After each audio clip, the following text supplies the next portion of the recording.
Start your day with mindfulness. Start your day with meditation. Start your day with journaling. Start your day with connection to yourself and connection to your higher power.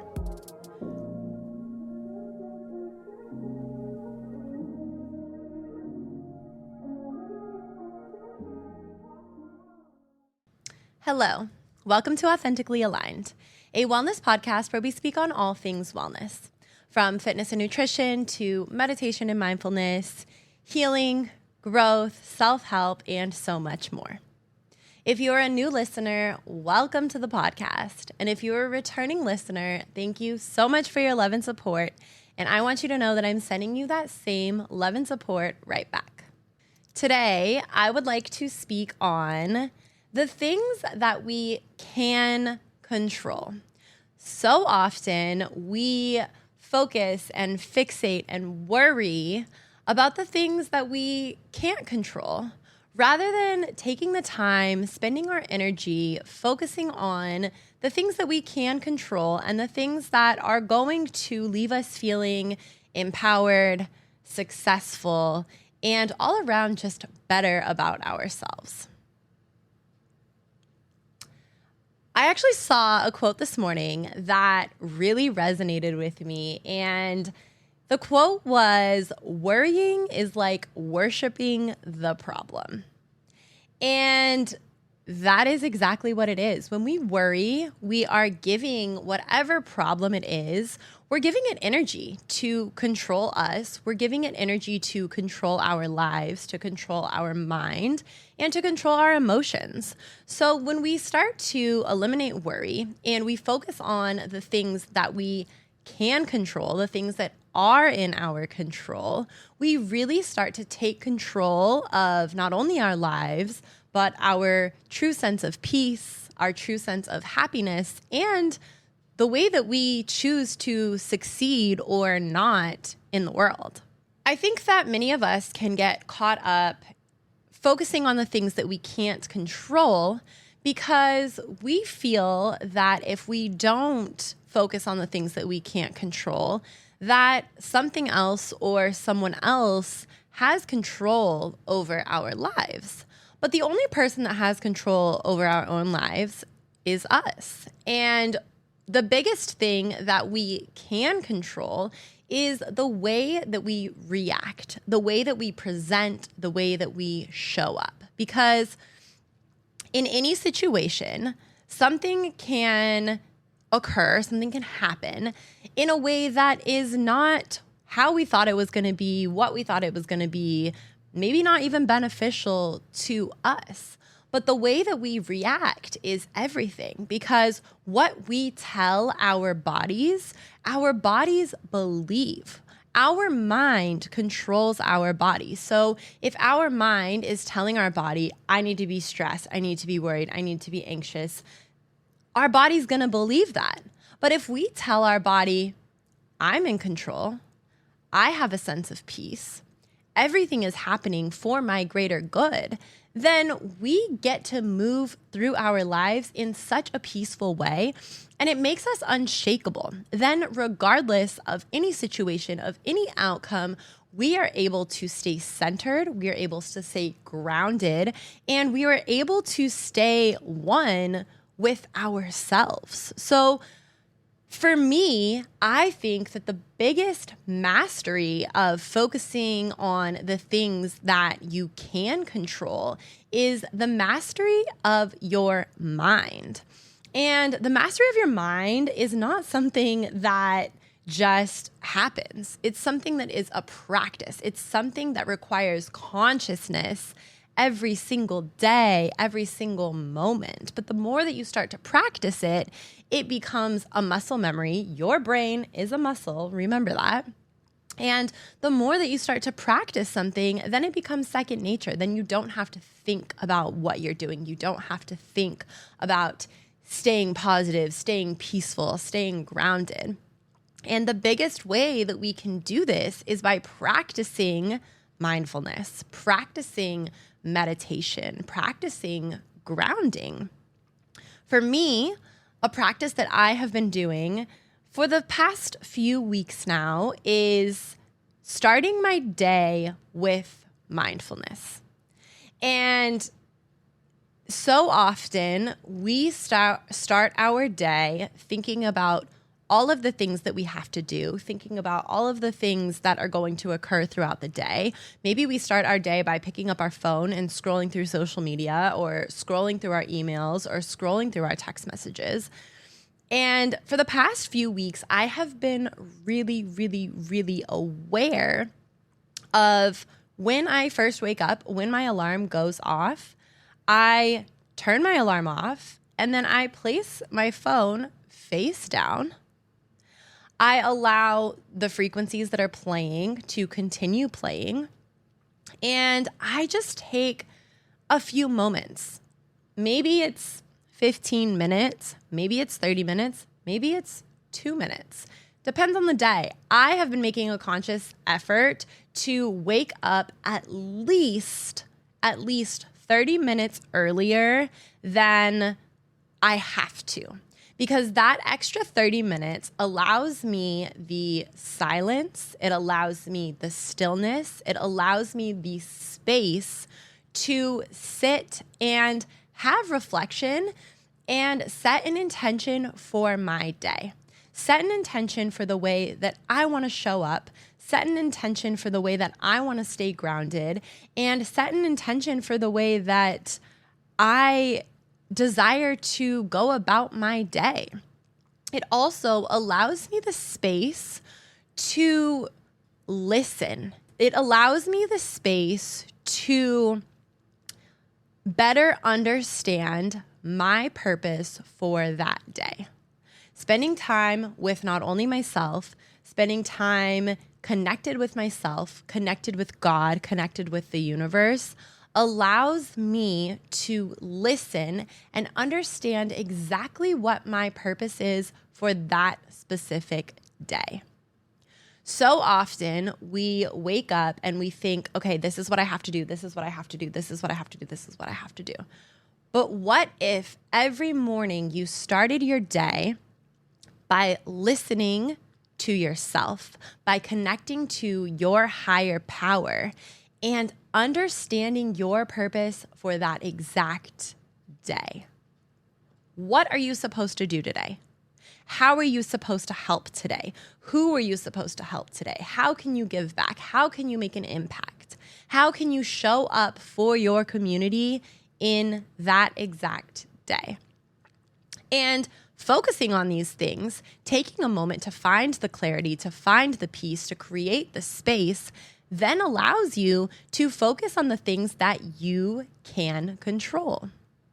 It allows you to start your day with purpose. It allows you to start your day connected to yourself with a sense of peace, with a sense of confidence, because you know exactly how you are going to move throughout your day.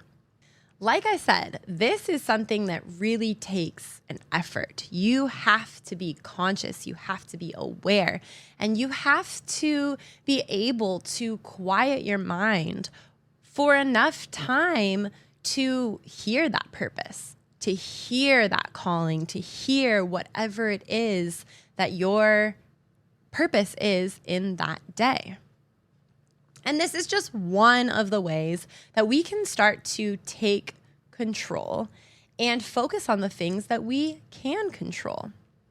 Another aspect of our lives that we can control is our nervous system. And if you haven't listened to the podcast episode before this, I highly recommend you go listen to it, because we speak on how you can regulate your nervous system, how you can really master that control. But creating space for peace in your life is everything.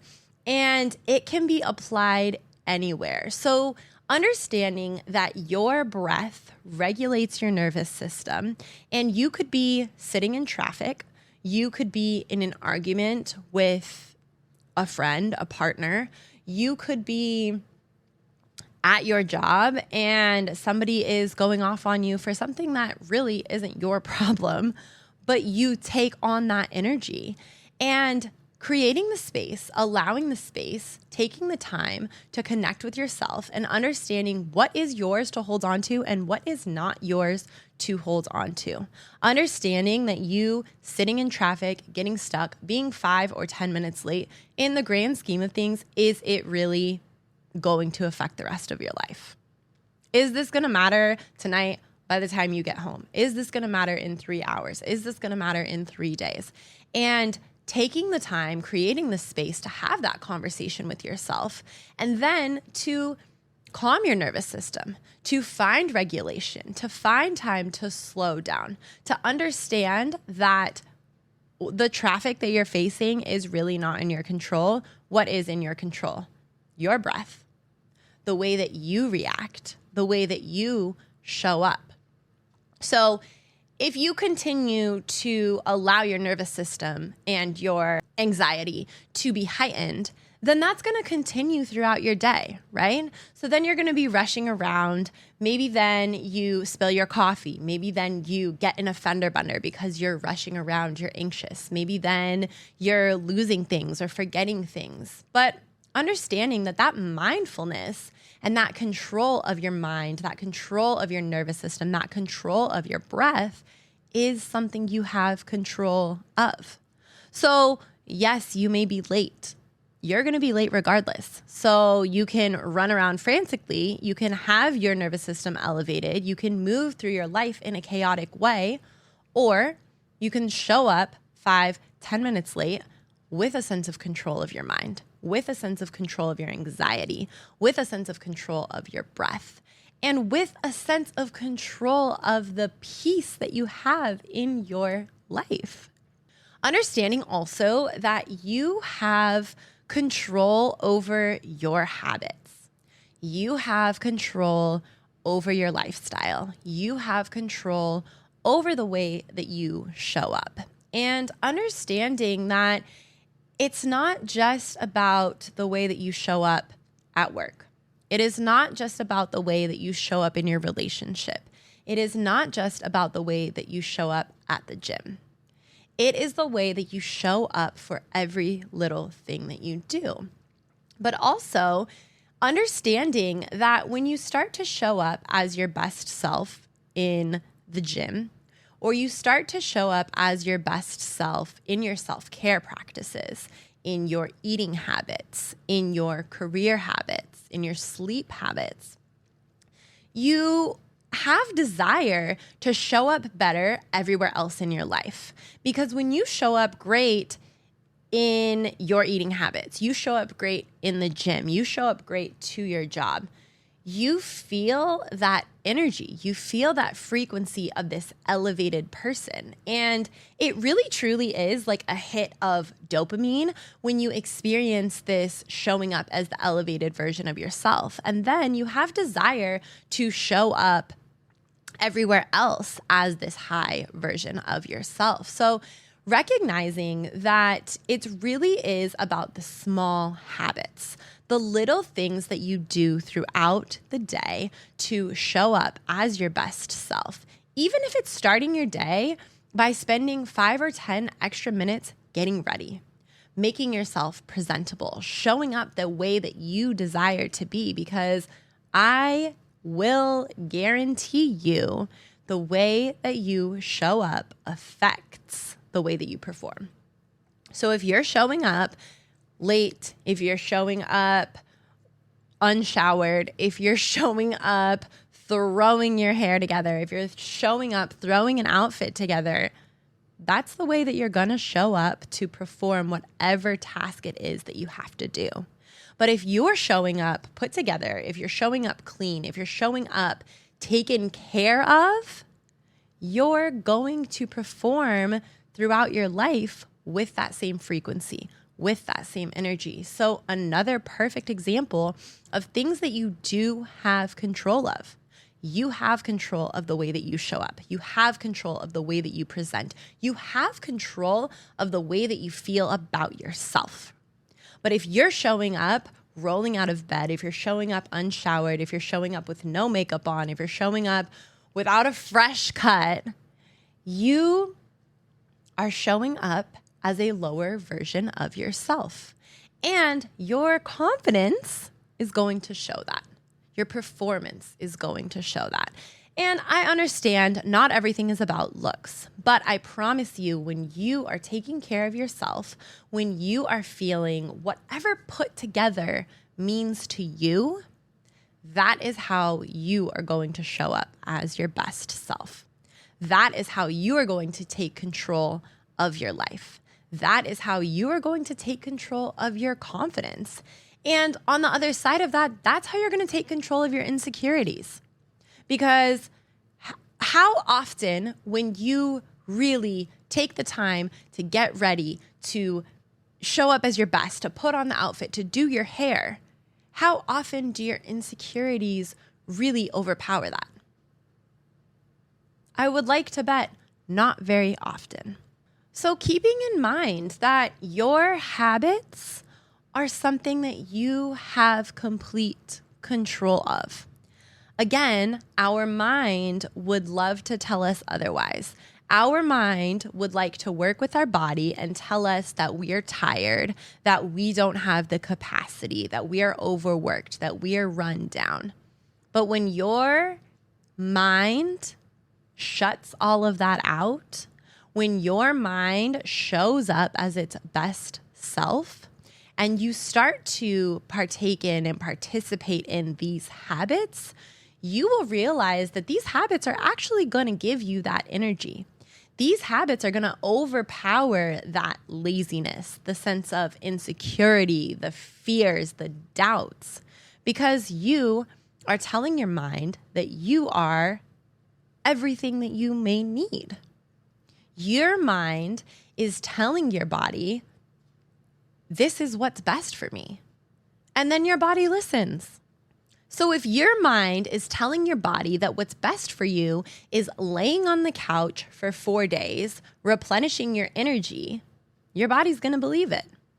If your mind tells your body what's best for you is getting up, going for a hike, getting out in nature, eating a nourishing meal, taking a shower, practicing grooming practices, your body's going to believe it.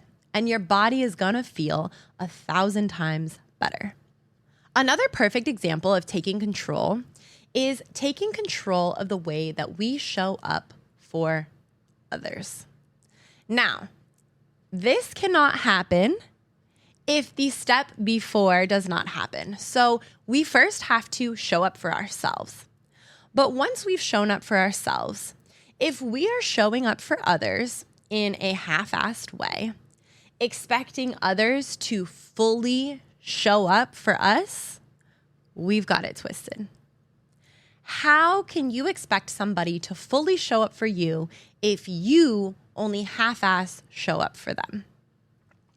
Making sure that the way that you're showing up for your friends, the way that you're showing up for your family, the way that you're showing up for whomever it is the way that you would like for your friends, your family, whoever to show up for you.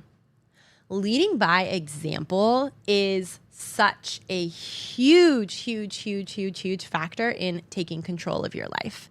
And this is also going to show you the people that belong in your life and the people that don't belong in your life. Because if you're showing up fully for the people in your life, and maybe they're not doing that at this time, but I promise you, you start to show up fully for the people in your life, they're either going to start showing up in that same respect, or they're going to show you that they don't have the capacity for that. And that is going to be an understanding that you're going to have to take and understand that, okay, I probably shouldn't give this person all of my energy because they don't have the capacity to give me all of their energy. But that is a perfect way for you to take control of your mind, because so often we expect people to show up in a capacity that we show up. But the reality is that not everybody has the same capacity that we do. And when we're able to better understand that and show up in a way that we're receiving reciprocity, then we find peace in whatever connection that is. Having an understanding of the way that we show up for others can be a great example for them to understand, okay, this is how I need to show up for this person. Or maybe those people are going to start to fall off, and then we understand, okay, this person can't show up for me in that way. How do I better show up for myself since they can't? And oftentimes we, instead of doing that, will try to pull whatever capacity it is that they're not giving us out of them. But that's coming from a lack mindset. That's coming from something that we think we can control, but we have no control over. We have no control over the capacity that somebody else has, the emotions that somebody else has, the way that people show up.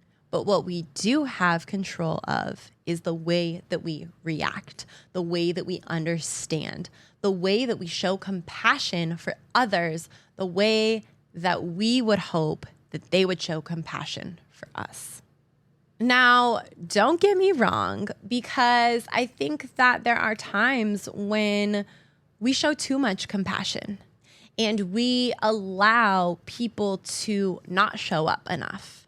And we give people too much grace, and then we start to lose our fulfillment.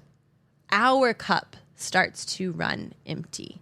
So making sure that in these instances, you're really using self-awareness to understand the reciprocity of your connections, of your relationships, and understanding that you do have the power, you do have the control to step away, to pull back, to decide that you want better for yourself at any given moment in time. Now, going off of this, I think that when we do find ourselves disappointed and maybe finding ourselves in a situation where somebody wasn't able to show up in the way that they thought that they could, or we find ourselves in a situation where the outcome is not as we expected, I think that it's really important for us to have practices that allow us to pour into ourselves. Something that I do with my clients, and this is something that we do weekly, we add on weekly, is creating a healthy dopamine list. And this list is a list of things that you can do at any time, and a list of things that you can do when you're feeling stressed, when you're feeling disappointed, when you're feeling anxious, when you're feeling sad, when you're feeling bored, when you're feeling lonely, when you're feeling like, I don't know what to do, or you're feeling stressed out. This list is a list of as many things as you can think of that are going to give you that healthy dose of dopamine. So, for example, this list can include cooking. It can include reading. It can include journaling. It can include going for a walk. It can include going to the beach, going out in nature, coloring, finding a creative hobby, playing music, listening to music, focusing on your self-care, maybe doing a face mask, which self-care doesn't always look like a face mask. Maybe doing the work on yourself, finding journal prompts that are going to help pour into you, calling a friend, talking to somebody.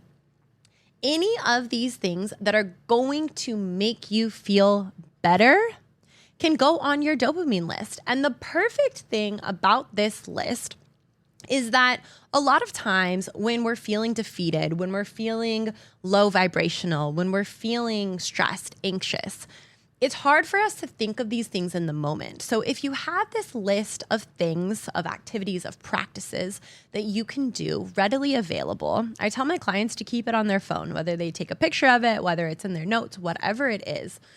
Because when we're feeling anxious or we're feeling these low vibrations, it's not easy for us to think about all of the things that are going to make us feel better. it's easy for us to fall into this hole and be down on ourselves. But if you have this list and all you have to do is look at this list and look at all of these things, what is going to make me feel better in this exact moment? What is something that is going to bring some light to my life? What is something that I can control right now? What is something that I can do from this list that I know is going to fill my cup in this moment? And making sure that your list, your healthy dopamine list, is extensive. You can continuously add to it. Maybe it's things that you would like to experience. Maybe it's something you've never done before that you would like to do. And the goal is for you to have as many fulfilling things as possible on this list so that no matter what situation, no matter what environment, no matter where you are, no matter who you're with, no matter what, there is something on that list that is going to make you feel better in that moment, in that space. When you are able to take yourself from being in this low vibrational energy to taking 30 seconds to understand what is going to make you feel better, you are automatically taking control of your mind. You're taking control of your nervous system. You're taking control of your future. Because oftentimes when we're in this low vibrational state, what do? We sit around. We sit in the dark, we scroll on social media, we watch TV, we distract ourselves, we turn to a substance, whatever it is. We think that these low vibrational activities are going to make us feel better. What these low vibrational activities are doing is distracting us. And using anything as a distraction is not allowing yourself to take control. That is allowing your mind to take over. That is allowing those little voices in your head to take over. I promise you, when you are able to master your mind, you can master anything and you can take control of your life. So this week, what I want you to do is practice mastering your mind. Start your day with mindfulness. Start your day with meditation. Start your day with journaling. Start your day with connection to yourself and connection to your higher power. As you move throughout your day, continue this mindfulness. Take it back to the intention that you set, the purpose that you determined for your day. Allow yourself to take control of your mind. Don't allow your mind to take control of you. And the other thing that I want you to do this week is create a healthy dopamine list. Like I said, put it in your notes. Write it out, take a picture of it, post it somewhere in your house, post it in your car, wherever you need to see this list, and use it as many times as you need to throughout the week. These practices don't have to be more than 5 minutes long. Maybe it's just as simple as doing a 30-second breathwork practice or a 30-second meditation. Or maybe it's something that you're taking 2 hours out of your day to pour into you. Whatever it is, find the practices that are going to give you life and start to eliminate the practices that are going to keep you on that low vibrational state. Focus on the things that you do have control of. And don't even think about the things that you don't have control of. Because when you focus on what you do have control of, your life is instantly going to start to get better and better and better. I'm sending you so much love and light this week. I hope you have a beautiful week.